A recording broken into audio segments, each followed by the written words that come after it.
and trying to get this live and then recorded. So this is going to be recorded, Megan's talk, on Facebook Live and posted, Paul, on YouTube. Is that right? It's going to be posted on YouTube later.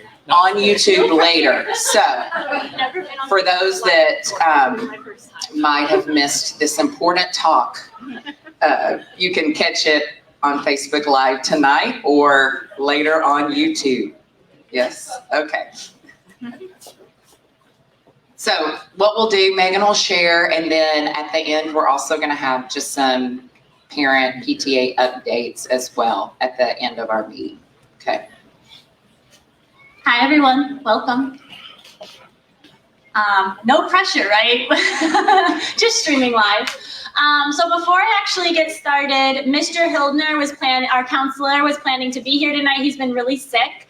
And there were two things he wanted to talk to you guys about. So I just probably won't do it as much justice as him. I want to relay some of his requests for parent volunteers. And then if you have more questions or you're interested, you can reach out to him directly. So there's two areas where he's looking for some additional parent volunteers. One is with the self-manager program and just helping to run some of the events that self-managers get as part of their reward or incentive for having earned that badge of honor of being a self-manager.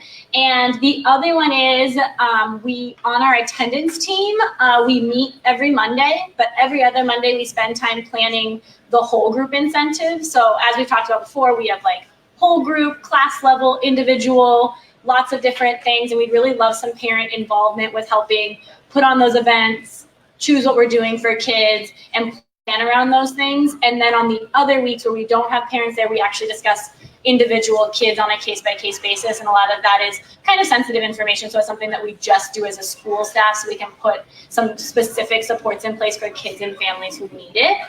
So if you're interested in helping out, it's fun. It's always like a party. The incentives, they are fun. So reach out to Mr. Hildner, and we would love and appreciate your help. So I was asked to do an update, and being me, I probably way over planned. So this may be way more information than you need, but you'll have all the information. So that's the good part. And so the first thing, I just wanted to welcome you. I also wanted to let you guys know that PPS sends out a survey to administrators in December and January, asking them their plans for the upcoming year. And so I already announced to staff, but I also wanted to announce to you guys that I have told them I would like to return to Scott next year. And so I will be here. And I'm really looking forward to continuing to partnering with you guys and really working on providing the best educational experience for our kids and making sure that all of our students are growing to their maximum potential. So our agenda for this evening is I'm going to talk about our current improvement plan, which I presented to you at back to school night, but just reminding you of that and talking about our current progress towards our goals. We're going to talk about some individual student assessments. Many of you got those reports at conferences, but I also heard that some people didn't. And so another copy of both of those will be going home with your newsletter on Friday, but I'm going to show you how to read the report here tonight. So when you get it, you know what to look for. And then the last one is I've had some questions around ESSA versus the Student Success Act and then what that means for our school. And so we'll go over that. It's kind of like nitty-gritty education stuff, but I just figured if you're interested, then you'll know what the difference between the two things is and how it's impacting our school and what supports we're getting.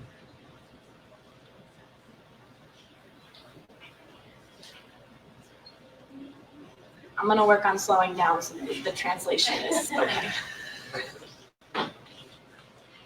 Sorry, Mira. And so last year, if you remember, we worked with our staff and with members of our community to reinvent our school vision and mission. So our vision is to work as a community to create innovative thinkers who are invested in lifelong learning. And in order to do that, we have three buckets of work that we focus on. One is engaging standards-based instruction. The second one is personalizing to meet individual student needs. And the third one is building trusting relationships with students, family, and our local community. And we do all that through our core values of dedication to excellence, perseverance, inclusivity, and respect. And so then from this,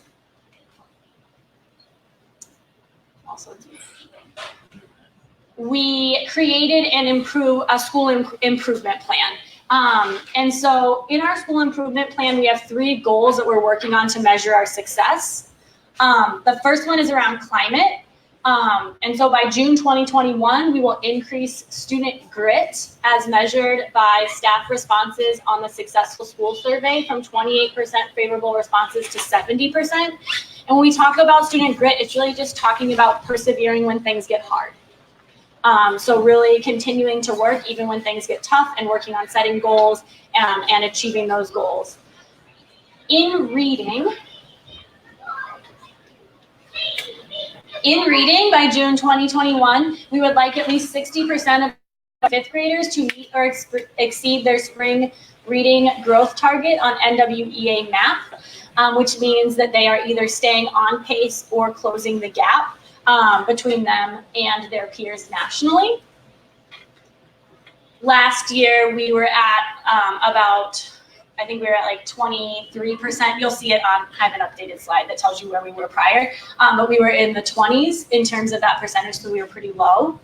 And then in math, it's a very similar goal, but we're going for 75% because we were at a higher percentage last year. So we had 46% of our students meeting or exceeding their targets in math, so our goal for that's a little bit higher. And you'll notice this is in 2 years' time. So it's not by this June, but by the following June. And then in order to do these 3 things, we have some key steps or levers that we're working on. And so the first one under climate is actually teaching students about goal setting. They also get guidance lessons every other week from our counselor, and our counselor also runs specific lunch groups to help students with specific social skills that they need.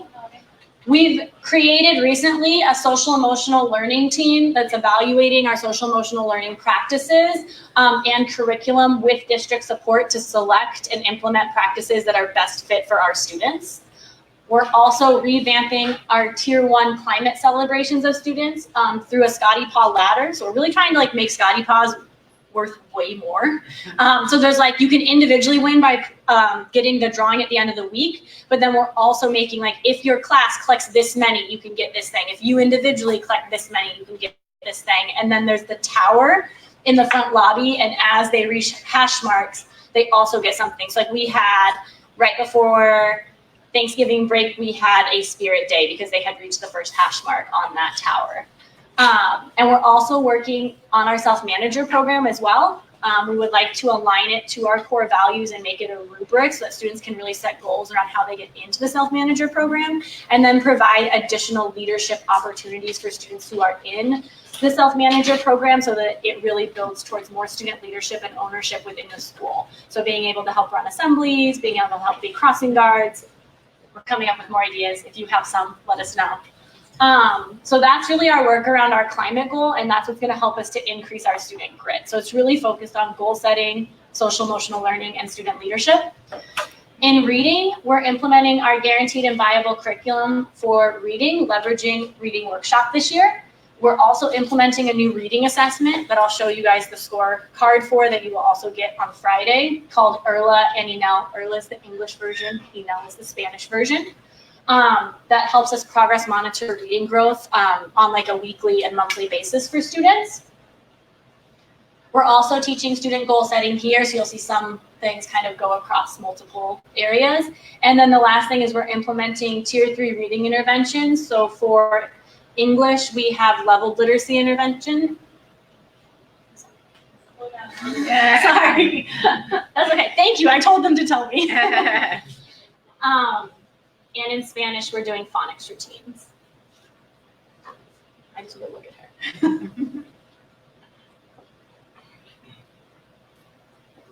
And then in math, we're continuing the same work that we did last year, which first is just creating small group plans based on our NWEA map data and working with students in small groups on what they need.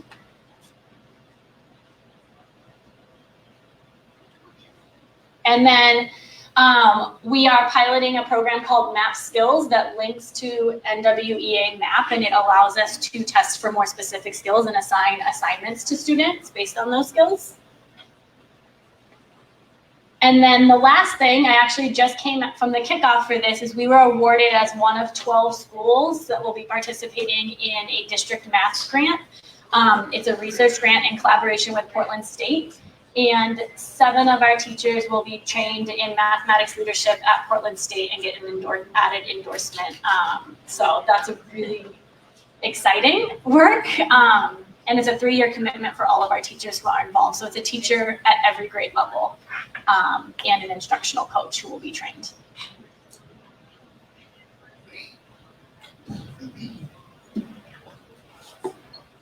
So that's pretty much the work that we've been working on.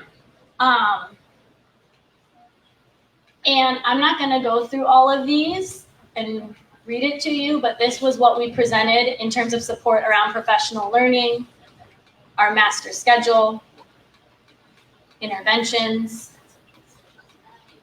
and feedback and support, as well as assessment that we're offering to our staff to support them with that work. And if you're more interested in what it looks like and how we're supporting staff with doing those things that we've set out to do, just let me know. But it's a lot, so I'm not going to read through each one.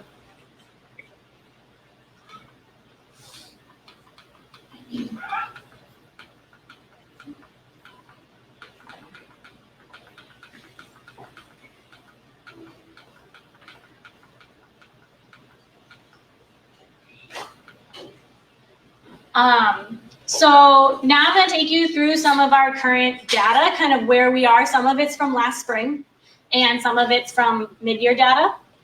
And one thing I just like to note is that our demographics are changing in our neighborhood. So we're seeing an increase in our Black population, our white population, and our special education population. And we've seen a little bit of a decrease in our Latino population and our English language learners. But the exciting news is that we're getting more and more students who are coming to Scott. So thank you all for your help with recruitment. This was at the end of last year, and we were projected to start this year with 446 students. In October, we were as high as 493. We're currently at 484. And so we'll look at that a little bit more, and I'll talk more about that later on. But that's really good news. And then in terms of our current climate, we have increased attendance. So last year we increased our regular attenders by 5 percentage points, which is huge. And the biggest increase was in our students of color, had the most increase in improving attendance. I have staff attendance on there because eventually I'm going to figure out how to get that number, but I haven't figured it out yet, besides manually doing it. It takes way too long. So a number of exclusionary outcomes, so that's like basically suspensions, like when you're being excluded from school for our historically underserved students, is not as low as the 16-17 school year, but decreased drastically from the prior school year. And then percentage of students with at least one stage 2-3 incident. Stage 2 or 3 usually means they've been removed from class. So it's like a little bit bigger, like you push someone, you hit someone, you know, like those bigger things. Also decreased last year from 19.4% to 14.2%. So those are trends that we like to see, and we'd like to continue to see those decrease. This is our successful school survey. And I'm saying this because it's going to come out again very soon. Please take it. So what this is it's a basically qualitative measure of a school. And so as you all know, we have school report cards that come out, and those are mostly based on our scores on state assessments and a little bit on attendance. And so this is a more qualitative read of a school. It is published publicly. It is available to families who are looking to come to our school. And it's also used by myself, my team, like my staff, to look at like what can we improve to make the climate of the school better. It's taken by students, by staff and by families. So looking how I did it, this is the Scott category. This is other comprehensive support and improvement schools, which we'll talk about when we get to the ESSA slide, but it's basically the bottom 5% of schools in the state, how they're performing, and then PPS average. So if it's yellow, we were about the same. If it's green, we were higher than the other ones. And if it was red, we were lower. And so really, in general, I would say from our family categories, there's definitely things to improve on. I'm not in love with all the numbers, but we're scoring relatively similar and a little bit higher in school safety than PPS schools and other schools that are like us. We have quite a bit of area to work. I've shown this to staff. We started to review it, and I'll show you we did a mid-year to get a kind of pulse point from them. There's definitely some areas for improvement there, just around how staff is feeling about the school. And then for students, we have kind of a mix. School safety is a little low. That's something we've really been focusing on this year. But engagement and sense of belonging are higher than other schools around Portland and that are similar to us. So that's encouraging. So I picked 60 questions for staff. So I only picked like 10. And they had to take this. So in the blue is how they rated the school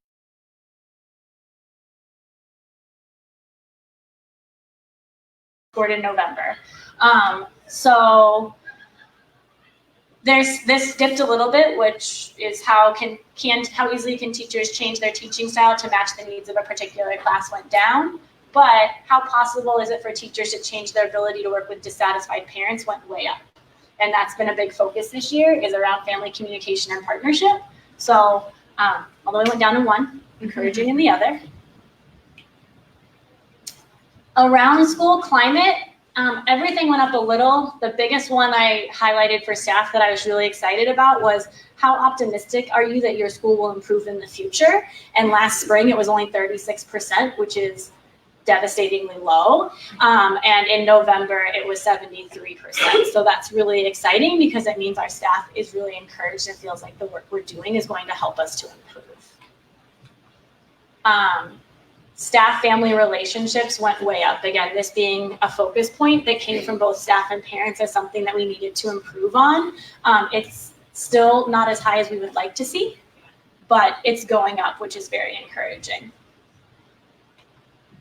And then this last one is around student grit. And so this is around how teachers view whether students can set goals and continue to work on them. And so this one actually went down a little bit. I think part of that is we're asking teachers to do much more rigorous work with students. So they're seeing students struggle a lot more.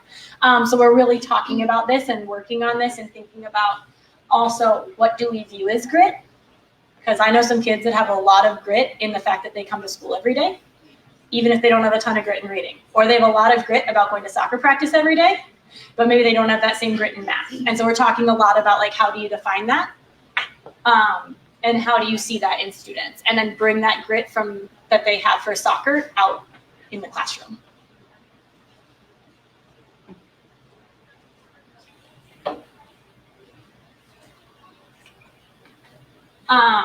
So now we'll move on to looking at our academic data. So that was kind of around our school climate work, like where we are right now mid-year.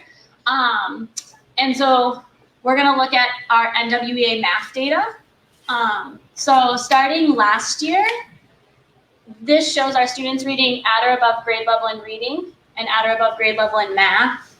And as you can see, we didn't make a lot of progress. Our main focus was on writing, so not super surprising.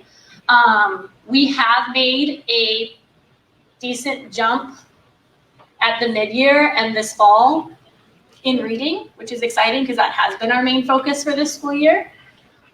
We're still steady in math. The most exciting thing is looking at the percentage of students who are meeting or exceeding their target. So I talked to you guys last year about how if a student doesn't meet or exceed their target, they're actually falling behind because every student should grow. And so last year at the end of the year, we ended with only 22% of students meeting their targets in reading, and 35% in Spanish reading, and 46% in math. And so that goes back to those goals I showed you, where we want to be at 60% in math and 60% in reading and 75% in math in 2 years' time. And so the exciting thing is we're actually almost at our 2-year goal now. These are the students who are on pace to meet or exceed their target by the end of the school year. So that's very exciting. I will say not all students have tested. We're finishing some this week. So this is all not finalized data yet. The other thing to look at from last spring was our growth percentile. So what that means is how fast are we growing students compared to other schools nationally. And in reading, we struggled overall, but 2nd grade and 4th grade were both growing students in reading faster than like 70% of schools nationally, which is really awesome. And overall in math, we did very, very well. In kinder, 1st, and 4th, it was at least the average or higher. And it was a little bit lower in 3rd and in 5th grade, with 1st grade last year actually grew students in math faster than 94% of schools nationally, which is really, really awesome. Is this average between Spanish-speaking and English-speaking classes? Or? So last year, this is only English for reading because the Spanish test wasn't normed yet. This is both English and Spanish because our kids take, in K-2, they take their math test in Spanish, and in 3rd through 5th, they take it in the language of their choice. Whatever language they're strongest in, they take their math in because we want to know what their math score is.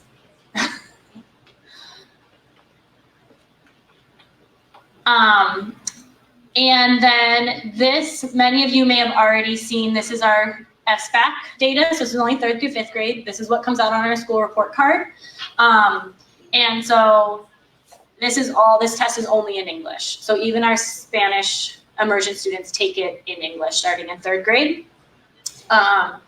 In reading, we did go up from 21.9 to 24.2, but we're still considered a level 1. In reading, we went down from a 33 to a 25, which is a level 1.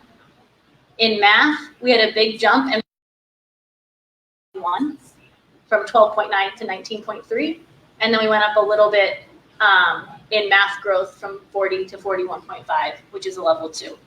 And so this is what is used to rate our school currently. The thing that I did highlight for staff is that we had really great growth in subgroups.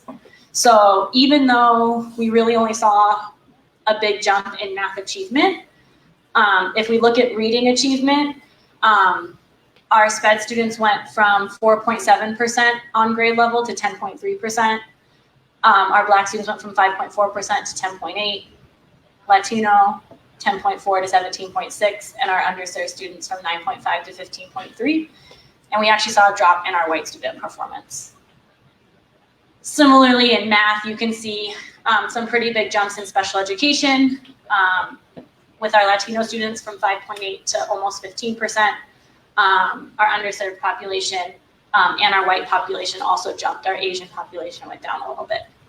So we are seeing some really good growth in some of our subgroups, and now it's just a matter of really pushing our overall achievement and growth up with all of our students. Who is defined as an underserved student? Historically underserved, so like students of color, basically, and students in poverty.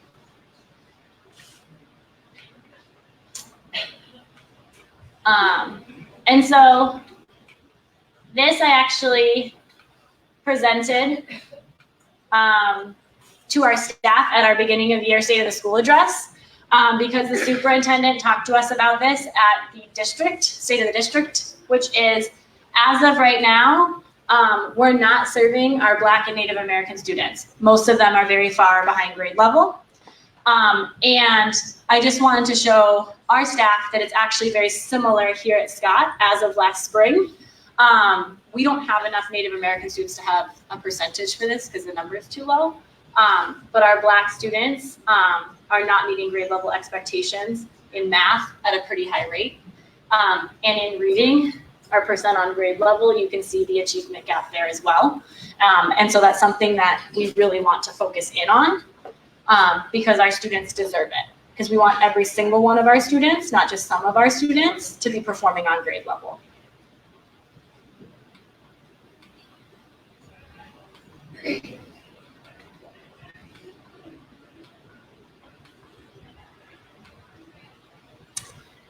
So that's kind of where we're at. We still have a lot of work to do, but we have seen a lot of good growth. I think the most exciting thing is that between this fall and right now, we've seen the most growth in reading that I've seen since I got here. So we've seen more reading growth than we did all of last year, which is really exciting and really promising.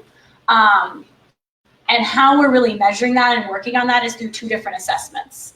So we take NWEA MAP, and we take the IRLA and ENEL. And so next time you talk to one of your teachers, you can ask them about these now because you'll know. The MAP is formative. Formative means that we're taking it early on to kind of see how kids are doing and diagnose what they need. It measures growth and attainment. It's nationally normed. It's adaptive. They take it on the computer. And it provides teachers with Common Core standards and skills that students need to work on. So it's helpful because it helps our teachers to plan. It also is really encouraging for students because as they see themselves grow on the assessment, it can build a lot of empowerment within them to want to learn, and even students who are performing very low have their own target, and when they meet that target, it's encouraging. So students who have always not done well can see a lot of success on this assessment.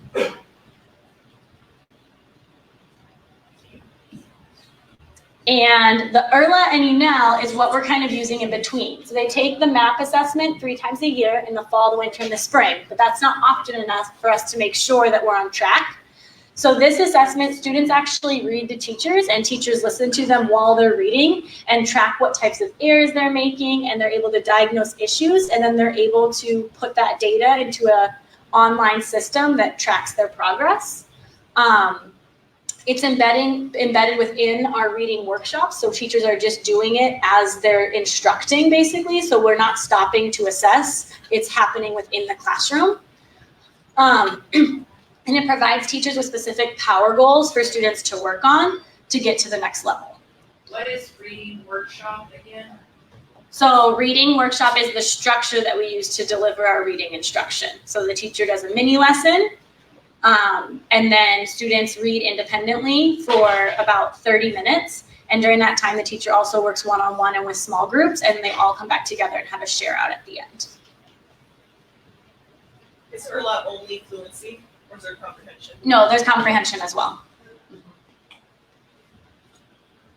And the key thing about reading workshop that was really important for us as something to implement, we implemented writing workshop. It's the same thing but with writing last year, is that it takes it from a sit and get where a teacher's up in front and the teacher's doing the thinking, right? And the teacher's doing the answering and the providing to where kids are doing the work. Because kids learn better when they're doing the heavy lifting inside their mind, not when someone is telling them. And so that was a really important shift for us to make with our instruction.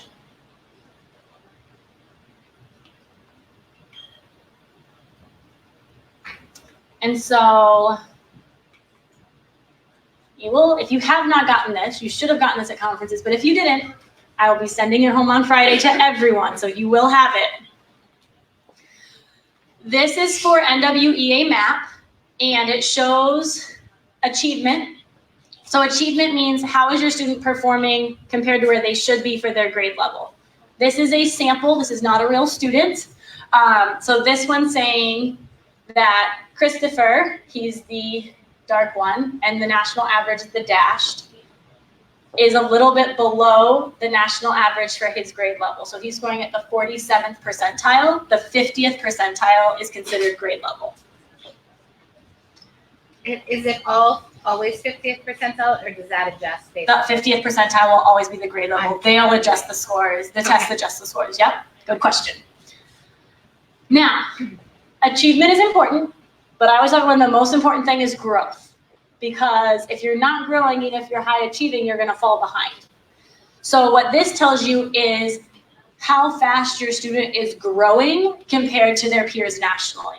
So this student is growing faster than 96% of students nationally. So that's really good. So even though the student's a little behind, I'm really excited because they're growing really fast. And you'll get this for math and for reading. Some kindergarten, you only get it for math.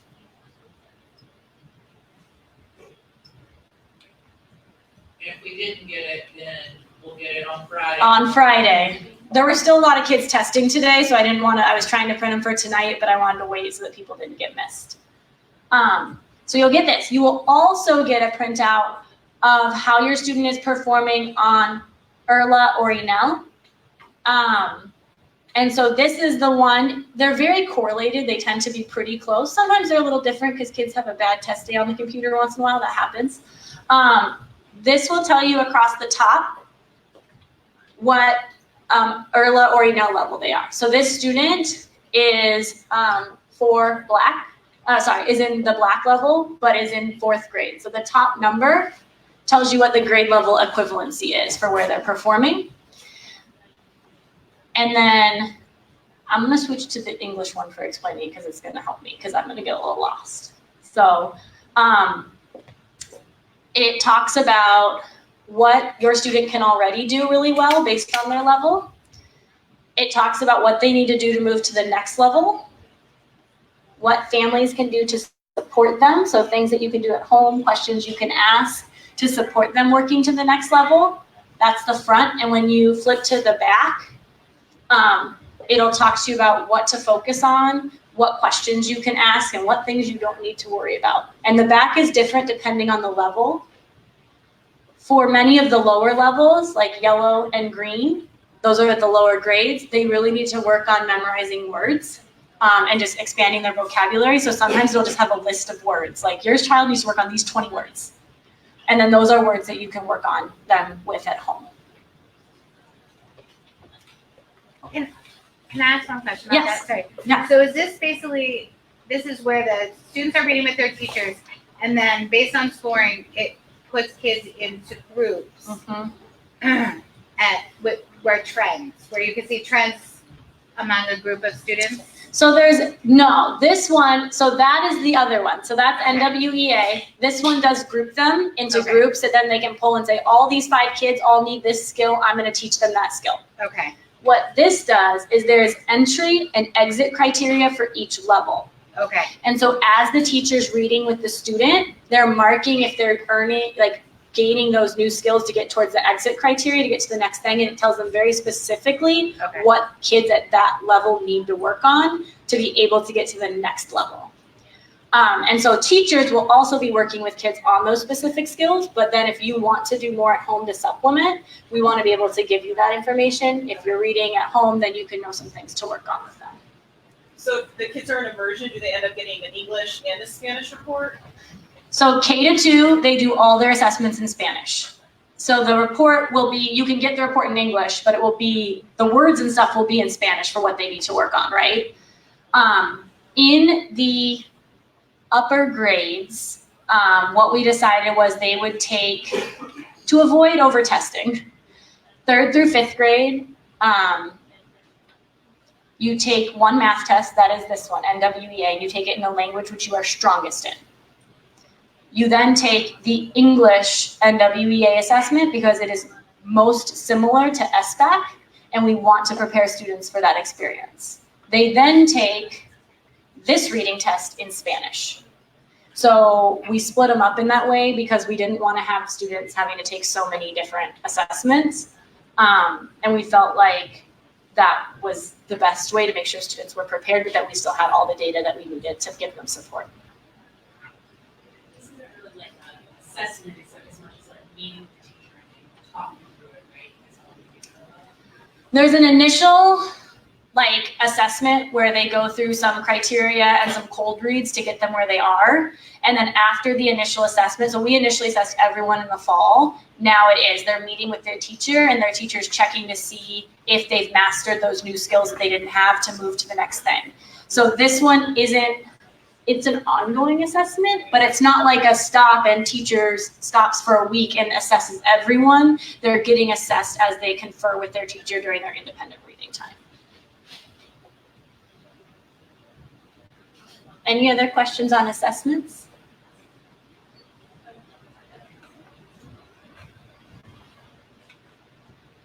Okay, so if you're already in like education policy, this is gonna be great. And if you don't, it's gonna be a little boring, okay? I've just had a lot of questions about it, so I thought it would be helpful to just kind of sit down. I know sometimes at the board meetings, it's like, you know, they just talk, you don't always know. And I actually wanna thank Susan Carson. She suggested and asked me some questions about this. So ESSA is the Every Student Succeeds Act. And there's also the Student Success Act, which is abbreviated SSA. You can thank Oregon for naming this after this was already in place, just saying. So, ESSA is federal law, okay? It is the new No Child Left Behind. So if you remember NCLB, this is the new NCLB. It has now been around for a couple of years. It requires states to hold schools accountable for student achievement and performance, okay? So this is where we get school report cards from, is from ESSA. It requires schools to designate underperforming schools. Comprehensive support and improvement, what Scott currently is, means you are performing in the bottom 5% in the state. Targeted support and improvement means that you have particular student subgroups that are underperforming. For example, if we were to raise our overall scores right now so that we weren't in the bottom 5% of the state, but we still had Black students performing lower than their white peers, we would be considered a targeted support and improvement school because we have an underperforming subgroup. That makes sense? Yeah. Okay. States create their own plan within the federal framework for how they're going to identify schools, how they're going to hold schools accountable, and how they're going to support schools. The other big thing with ESSA that should be coming, I haven't seen it yet in Oregon, but it should be coming, is that it changes how school report cards have to be created. And so it should actually include a qualitative measure for school climate. I'm guessing that's going to be the Successful Schools Survey, because we had a very similar survey in Chicago called the 5 Essentials Survey, and that was actually part of our report card. So that's the one exciting piece, is it is pressuring states and requiring states to not just look at test scores, but to look at test scores and other things. It also requires that the report card is based primarily on growth on state assessments, not achievement, which works really well for a school like us, because although we're low achieving, we can still have really high growth and make a lot of good progress, and then eventually we will be high achieving. The Student Success Act is the bill that was just recently passed by the Oregon legislature that provides $2 billion investment every 2 years to public schools. There are 3 accounts within the bill. There's the Equity-Based Student Investment Account, which is abbreviated SIA, and it's worth 50%. This one is the one that we have input on and that our district is choosing how to do. So each district gets to basically send to the state, this is what we want to do, and get it approved. It has to meet certain criteria. So the student investment account, it could fall under mental and behavioral health needs, how the money could be spent, increasing academic achievement and reducing disparities, and one of those 2 things. And then the district has to complete a needs assessment with staff and community to create their plan. And so I sent that out in the newsletter a while ago, where you could go and you could take a survey, or you could go to one of the different nights to give input. Our whole staff spent a staff meeting giving input around what we thought, and they also had us do it at the principals training. Administrators also gave their input. That plan has not been released yet. It will be released in the spring. So right now, I can't tell you how the Student Success Act money will be spent, but once I find out, I will report to you. The other 2 categories are early learning is 30% and statewide initiatives are 20%. Any questions on ESSA versus the Student Success Act? Okay, now we're going to talk about what each of these looks like at Scott. So,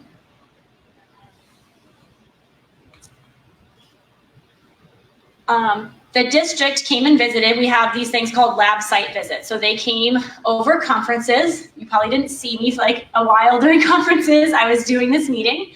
And every school gets a visit. However, if you are a CSI school, that comprehensive supports and improvement school, instead of just having someone from a department, you get all of the department heads. So all the big chiefs in charge. So they came to Scott and I was able to present a lot of the data and things that I presented to you all today, plus some other things around our improvement plan, what we're doing, what our progress is, and what our current needs are. And then based on that, I was able to make some requests and say, like, here's where we're struggling. And then they were able to come back with ways that they could support us.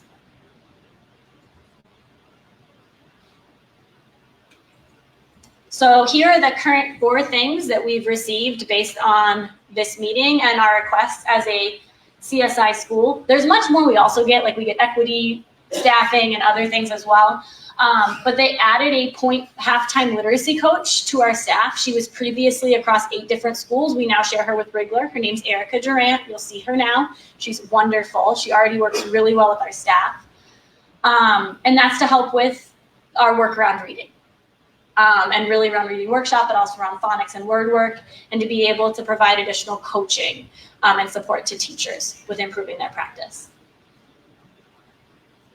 We also got money to pay Erica and all of my coaches and all of my librarians and librarian assistants to organize all of our resources.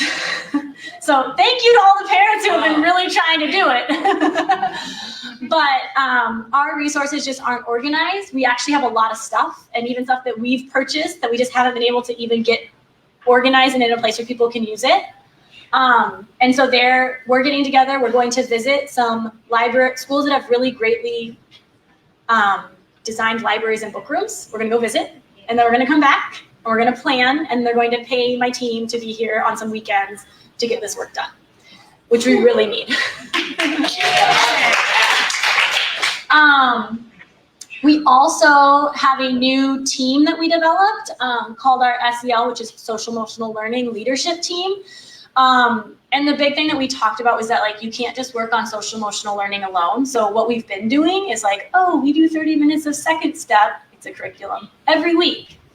It's not enough. It doesn't work. Also, if you teach it in isolation and don't integrate it with everything else, it won't work. And so this team's really working on how we can work on SEL with racial equity and social justice and trauma-informed care all together. And they're going to be leading our staff in working on that. And the district's paying for some of the hours for that team and also providing the program director from Student Services. She was just here today for our meeting to actually be at those meetings and really help us do that work. And so that was really exciting as well. And then the last one is we got cut a 0.5 ESL teacher in staffing last year, and our ESL numbers went up. They did not go down as they were predicted. So we were given a 0.875 ESLEA as an additional position. We just we interviewed and we put the paperwork through. So we're moved with helping our students improve their reading. So like I said, we already get a decent amount of things because we're a CSI school, but these were specifically in addition things that were given to us based on that visit. And then they're going to come back in the spring to kind of see how things are going and see if there's other supports that they can provide to us to make sure that we're making progress and meeting our goals.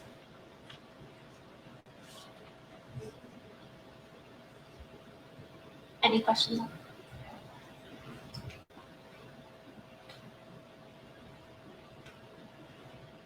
SSA, so Student Success Act. As I said, the financial plan and support will be announced in the spring. So once I find out more information about that, I'll talk to PTA and see like what forum we can have to get you guys the information. But the other thing, not exactly related to that, but I figured you'd be interested in was staffing. So staffing it comes out in the beginning of February. So I don't have it yet. but I just kind of thought I'd tell you kind of where we're at.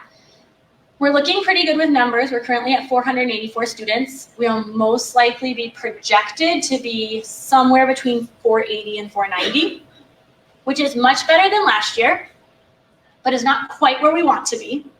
I'm really hoping we get projected at 500, because at 500 we receive 2 additional things that are really important. One is that we'll be provided a full-time AP. Right now, I get, it's hard to explain, a 0.5 FTE for my AP, but my AP is worth 1.4 because she's worth more than a teacher. So I'm actually paying almost 0.9, almost a full position out of our equity funding to have an assistant principal, which at a school like Scott is really, really important. I don't think I'd be coming back next year if I didn't have an AP. Like, it's just way too much. So this would be fully funded, which would give me back basically an additional position that I could use somewhere else. The other thing is we would get an additional half-time counselor. So instead of having 1 counselor, we'd have 1.5 counselors. I don't know. I talked to some of the districts. I was really hopeful, and he was like, I don't think you're going to get projected at 500, but I'm keeping my fingers crossed, and just another push for us to continue to recruit, because if we were over 500 right now, we would probably get projected at 500, but we're not over 500 right now, and they usually account for a little loss over the summer. So let's keep bringing in. They just October, except set aside.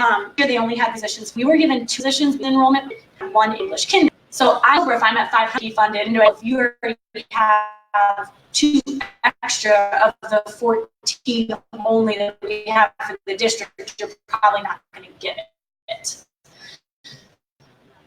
So you never know. I'll definitely let you guys know once we get there. If we're projected under 500, we can totally still make it work. We've done some really creative things this year, which we can do again and make it work. But it would be ideal to be. Yeah, they make that fit. Yes, I told me while I was started. There's a bunch of co-produce person. So what they're at now, even if we recruit some extra kids, we're going to lose kids. And so like generally for most schools, your numbers in and out actually do stay relatively similar. My case in point, which I will bring up once I get our numbers if we're not at 500, was we're working really, really hard to promote and rebrand our school. We've made a lot of people who are wanting. So I should be pretty from the fact we went out and recruited people. Do you know what I mean? 500 district. It's only 10 for a lot of people. So 10 kids rounded everybody up. They couldn't afford to staff the district. So it is this numbers game. It is really hard. It is a lot of math. I will say we got priority of those set aside positions because we were a CSI school. Not all schools got those given to them, and we got them given to us before the first day, which is basically unheard of. And a lot of I just want to be transparent. Not be a news is here project FT even at 5. We won't see any change like projection. I think we should 2 strands at everything. The only possibility is if they only give us 1 incoming kinder again, just because they don't know what indicators are going to look like, and made us wait until August to decide if they'll give us the second one again before school starts, based on registration. I'm hoping, since we had any this year, that won't happen. But that would be our other number doesn't look against. We were checking grade. I think as long as we don't a large month. Any questions, Laura? Okay. So it's projected too that we'll still have full-time dance, music, art, and PE next year. So that's all based on our equity. We should get our same number of equity positions, which is 4. And so we will have arts guaranteed with our arts tax numbers. PE we are given. We get 4 equity for point equity. So district to make sure that Rigor's got both head music. So I believe so. It should all work the same as long as our equity gets the same, and that's like a priority for us. So I do the staffing. It's a priority for me. So we should be good unless something like drastically changed in the numbers that I'm not predicting. But you never know. But that's the plan would be to keep our same schedule, our same special. Pretty much, we got this extra. We could do even more. Yes. Yes, specific. Yeah. So basically, schools that serve high poverty populations and high minority student populations get additional set aside, basically additional positions that they can use to do innovative things at their school.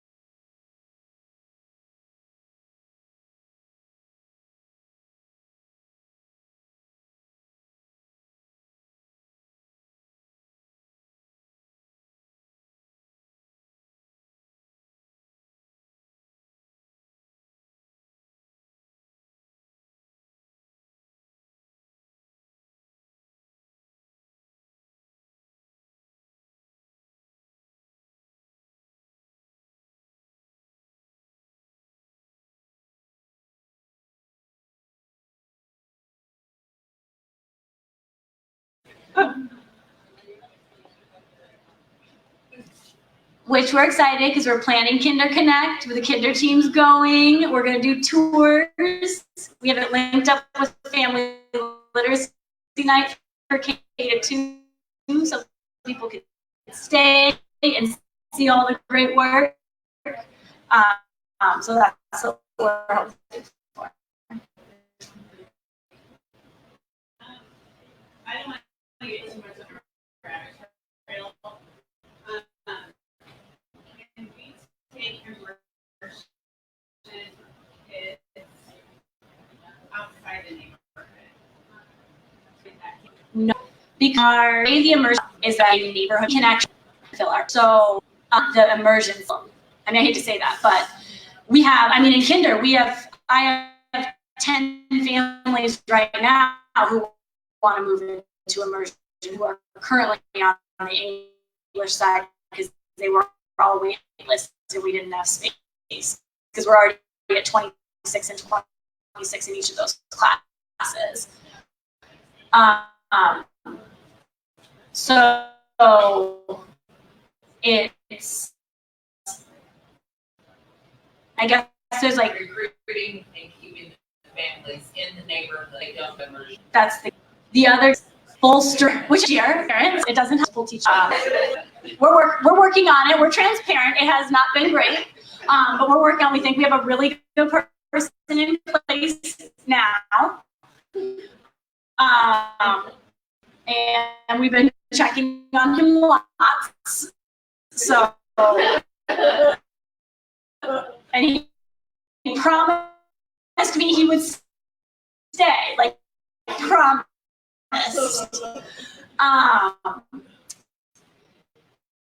But I think the other piece is that you have to be careful with, and what we did this year is normally immersion classes, they act them at oldest actually maybe 6, additional actually should, because that's for what happened class years was 2, and over the course of time enough kids transfer. If you get down to 15 and 15, they're going to combine that for a class of 30.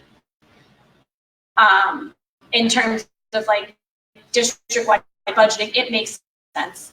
We all hate it at the school level, but it makes sense. And so we're doing now is putting more kids in immersion at a still decent class size, so that when kids leave immersion and we can't take native speech classes to keep it, and then getting that to based on the kindergarten, if that were, that would be very, very difficult. And so it's really important that we then get enough people in and maintain families and keep families in our English program and provide a lot of support around that program, because that program is very mobile. So we have a lot of mobility, transfers in, transfers out, which is very normal just because it's a lot of our students in poverty, and they often move. And so that tends to happen. So it's kind of a there's like more that we. Yes, so that's helped. I'm not saying it's tons, but it definitely does help. So if you move into the regular area, if you're in the regular area in kindergarten and you don't want immersion, which isn't that many people, but if you don't want immersion, you come here. The bigger thing we get is when you move into the regular neighborhood, if you're not a native Spanish speaker, your neighborhood school is Scott.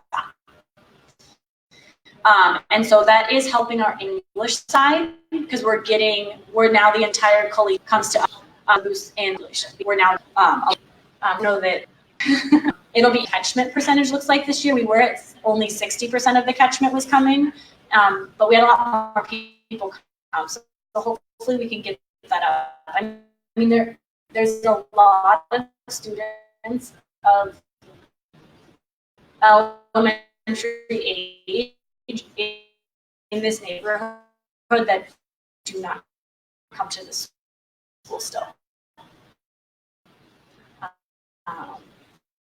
So a lot of untapped potential to get more people in.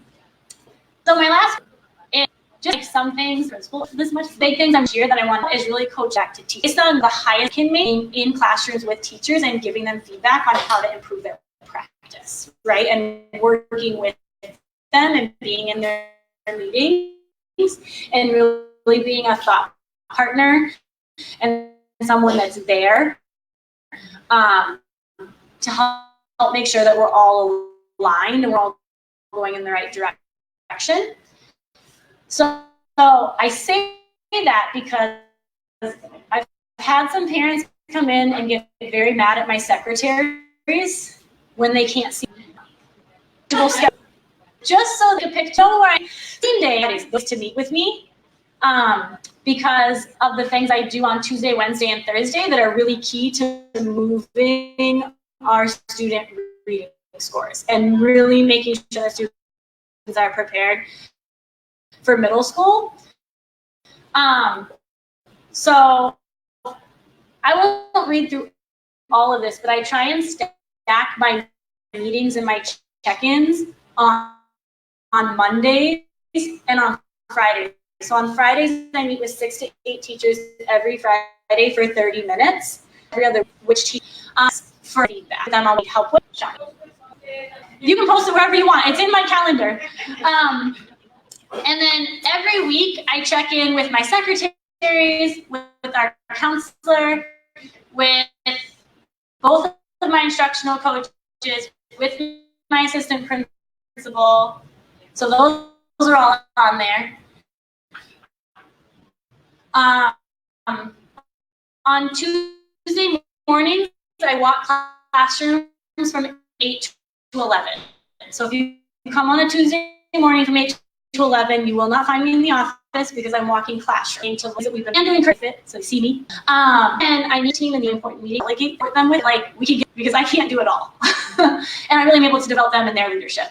Because my goal is to develop lots of leaders so we can have lots more awesome principals in Portland Public. So all of my leadership team, I want them to eventually go on to lead schools in our district.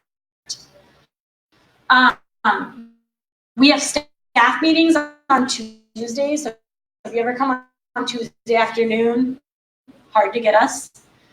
Wednesdays, all day, I attend the teacher meetings. There's a different hour for the most part. Tuesdays, I'm looking at instruction and participants. Also, 2 so she can an hour and a half every Wednesday, and I meet with our union reps.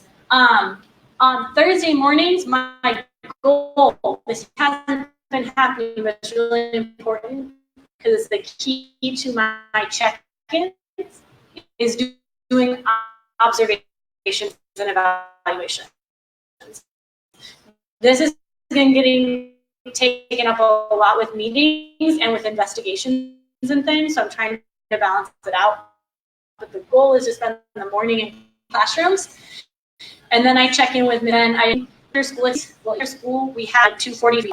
I'm usually free, and then that's a good time to meet with and then other things. So I say this not to say I don't want to talk to you and I don't want to see you, but I just want to be transparent about how I'm spending my time, and so that you don't feel like you're coming and where is she?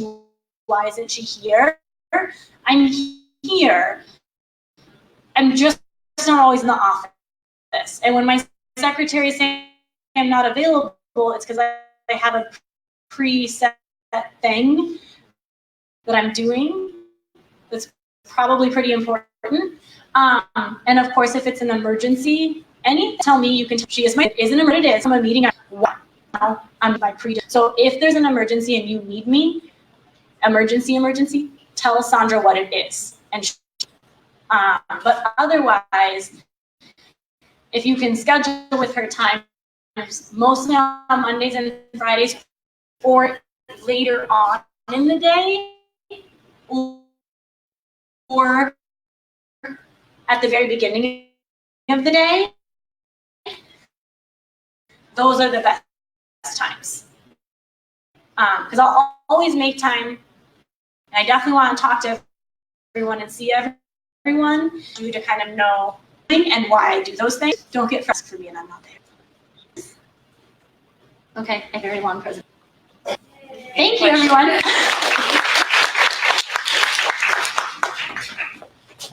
Okay, thank you, Megan.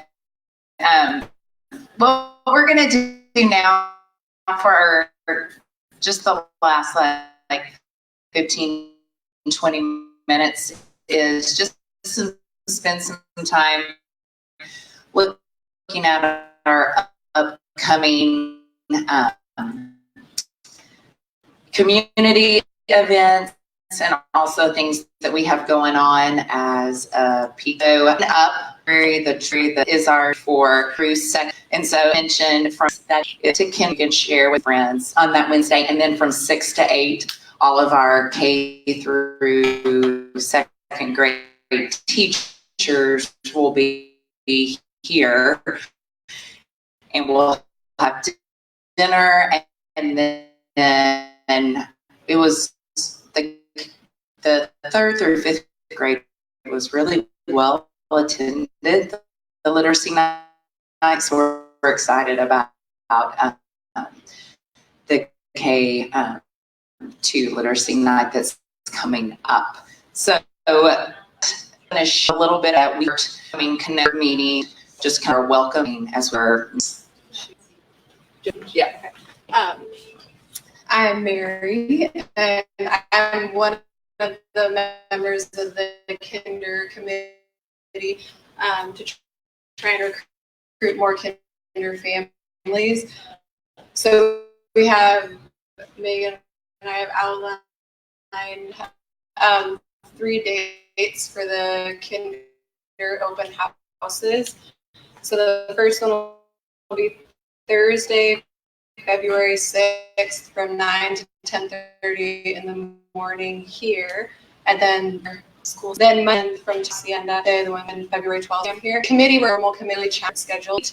So the communication is via email. At each of those 3 meetings, we would love to have, we need to have one representative for the English strand and one for the Spanish strand, to just speak for a couple minutes. Megan is going to host all of them and present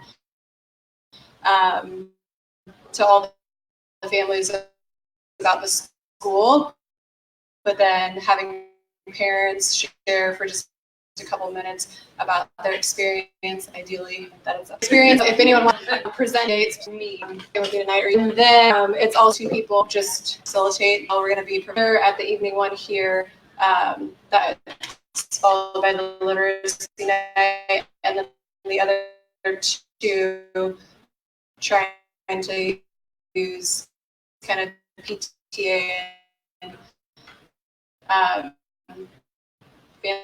family funds to just bring baked goods and coffee and tea. Yeah, so if you're interested, and then we're going to create the flyers. Teresa's working on those.